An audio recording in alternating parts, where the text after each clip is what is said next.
Alright guys, so I have another project here. So I have a trouble here, another Cummins engine. This is a QSF 3.8 liters. So yeah, this is a Cummins. Okay, so what's the problem? This is a derated engine. So guys, means derated is a parts of emission system. Derated is no high RPM, just only idle and running just only 5 miles an hour.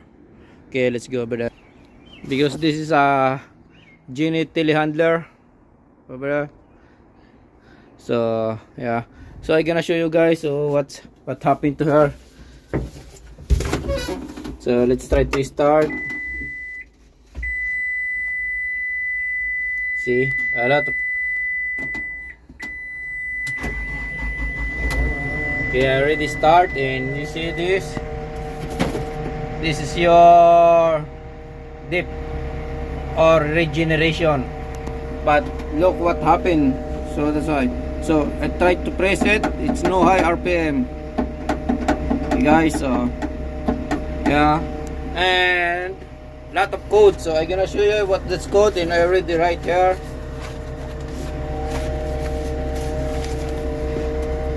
Yeah, full code SFN 1569 1761 FMI 31 FMI 18 1761. Okay guys, so yeah, 5246 guys. This 1761 and 17, yeah, both 1761 FMI 18 and FMI 1, it's because of my deep fluid.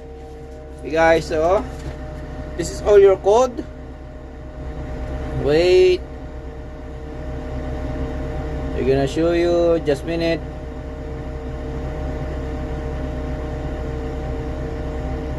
Okay, it's gone for now, but look my deep fluid gauge, it's empty, right? So because guys, sometimes it's self-deleting because I already shaking on the deep tank. This mean is not empty, it's because I already fill it up. I'm gonna show you here. Yeah, I already fill it up. This is full. Yeah, because I shaking, so that's why I think all full is it's already deleted. But yeah, and my diagnosis in here, I need to change the deep fluid sensor. Okay guys, so I already have a new. This one guys, this is a OEM. This is from the dealer of JLG. Okay, this is my fluid sensor, and this is the hose for the deep tank to the deep pump, included the harness. So this is a set guys. So right now I need to drain this because I already full. And after I drain, just pull out the tank because just only lights only. But we need to disconnect this coolant. This is a coolant guys, so coolant hose. Yeah, so you need your crimping to crimp this one. So that's why they didn't drain the old coolant.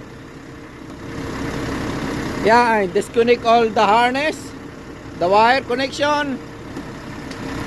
And yeah, let's do that for draining the deep fluid. Yeah guys, so right now it's self-deleting, so that's why, but that means it's already fixed because it's still nothing to high RPM. Just I shut it up for now, and I need to change the deep fluid sensor. Okay, let's drain the fluid. Okay, right now, so I need to drain this. It's over there. See, now we need to drain.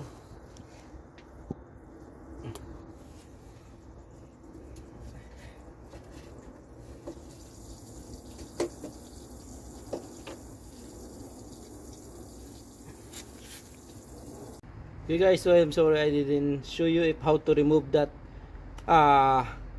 deep fluid sensor, but I'm gonna show you how to change this. So actually this is a new one now. Yeah, so this is a complete. Okay guys, so put in there, and this is my old. So guys, so yeah, this is my old deep fluid sensor. Okay guys, so I think the problem in here is on this sensor in here. This is a sensor guys, so on this side, so look like a glass. Yeah, and goes over there. Yeah, so right now this is a new, so a little bit different guys. So if you notice this one, yeah, we have a port here. This is a plastic, so I don't know how to show you. Yeah, this one and this one we don't have, but is it okay because this is part only on the electrical. So anyway, it's okay to open like that, it's no problem, but it's at least the same height. Yeah, and also this one is a this port of the deep fluid is, this is your sanction and this is your return. And right now my port is all the way up. This one is horizontal on the old one, and the new one is all the way up. So the biggest port is for your sanction, and the small port, this is your sanction. This is your sanction. This is a big port, and this is your small port. This is your return. And this one guys, on the coolant, it doesn't matter. In switch it doesn't matter, because just in and out only.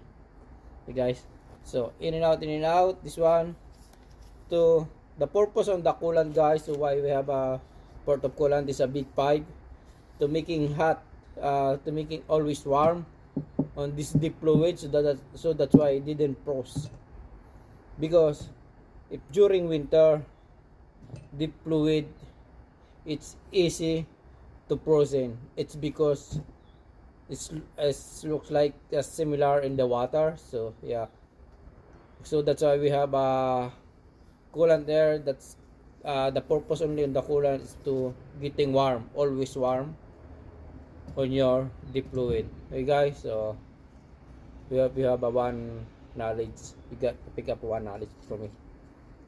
Alright, so right now I put on the bolt, and make sure guys, before you remove this old deep fluid sensor, mark it to where spacing on this port. Okay, because if you didn't mark it, it's like that or like that, it's hard to realign all the old hose. Okay, so right now I have a marking in here where spacing, it should be good for me. Okay, and now if you buy a new deep fluid sensor, that's included all the gasket and all hardware kit like a bolt. Okay, so let's get to this. And make sure guys, before you put the new deep fluid sensor, make sure the inside in the tank is too clean. For me, I already blew up the air to make sure it's no debris inside, because if we have a debris inside in the deep fluid sanction goes to the pump, you broke again the pump. That's a very expensive parts of the pump. Hey guys, so yeah, make sure the tank inside is clean before you put this.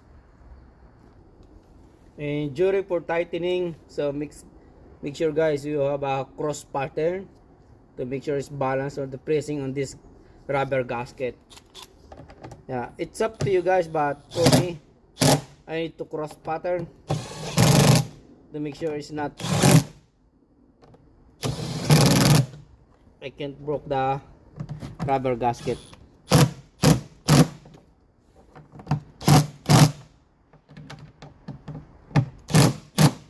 And I didn't show you, and I didn't tell you how many torque in this bolt, because for me just it's depend on me. Okay, so it's up to you guys, but do not too much tight, because we have a rubber gasket. Now it's good, so ready to install. Okay, so let's install this tank. Yeah. So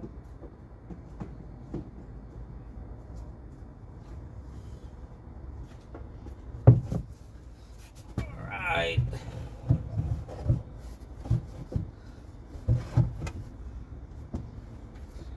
All right.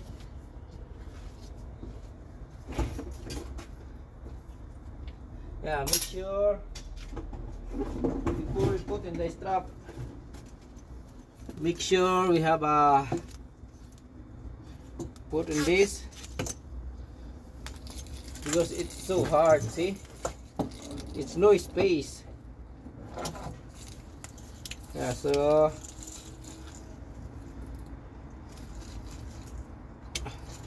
check it where's the small and where's the small port and small. Yeah, so let's go over there.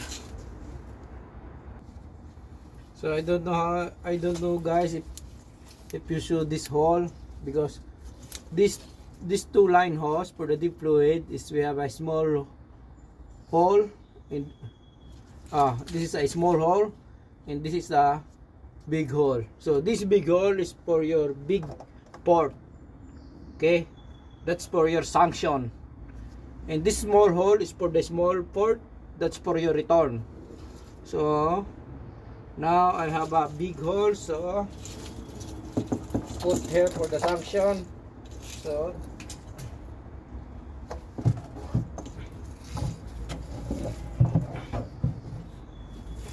remove the tank first and put this, okay, and the other one. Okay guys, so this end of this line we have connected on the wire port or wire connector. This is goes to the deep pump, okay, so make sure you didn't change it, the connection.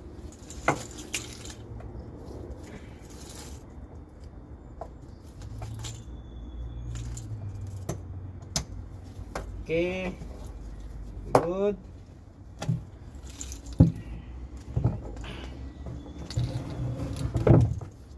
All right, and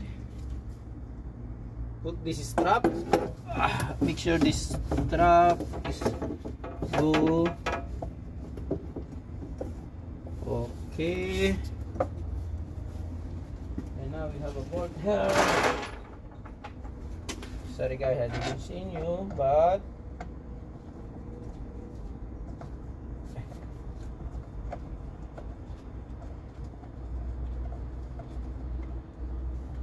all right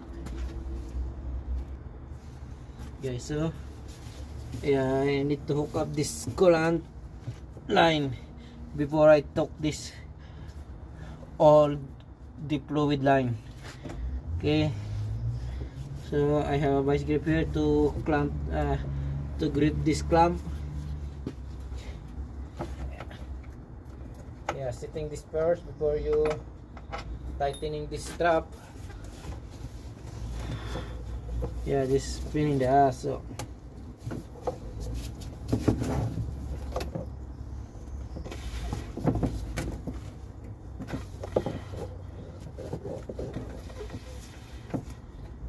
okay, release. Okay, good. Other one. This one.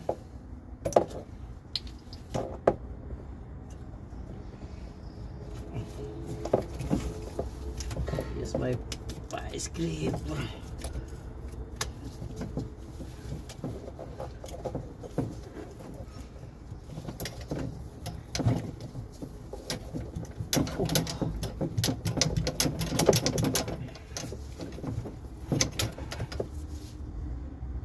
Guys, so everything is already put it back.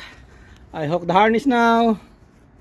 Okay, yeah, and I hook the harness, I hook the line. It's over there going to the pump. See, the pump. Yeah, it's already hooked up everything, also the connector. And now let's check. Okay guys, this machine guys is self-deleting. So if you have an error on for your emission, derated, because this one is already derated, right? So now just let's see, because before, look at the, see, it's working now. Well, see, right, it's on and all the code is gone. See, let's try check and try if we have a high RPM. Oh, sounds perfect. Alright, so guys, so everything, the code is gone. So yeah, this machine is self-deleting. Once you already fix the problem, all the code is gone. For only the regeneration, for dip, yeah, for the emission only. It's good. Unlike the other, if your machine is already locked, it's no high RPM, we need to hook up the computer. Especially on the Jones engine, we need to hook up the computer. But this one, it should be good. It's nice, eh? Self-deleting. Now it's ready. Back to the service again and ready to go. We hope guys you enjoying my video. And thank you so much for your giving me a big thumbs up. Thank you. Bye bye.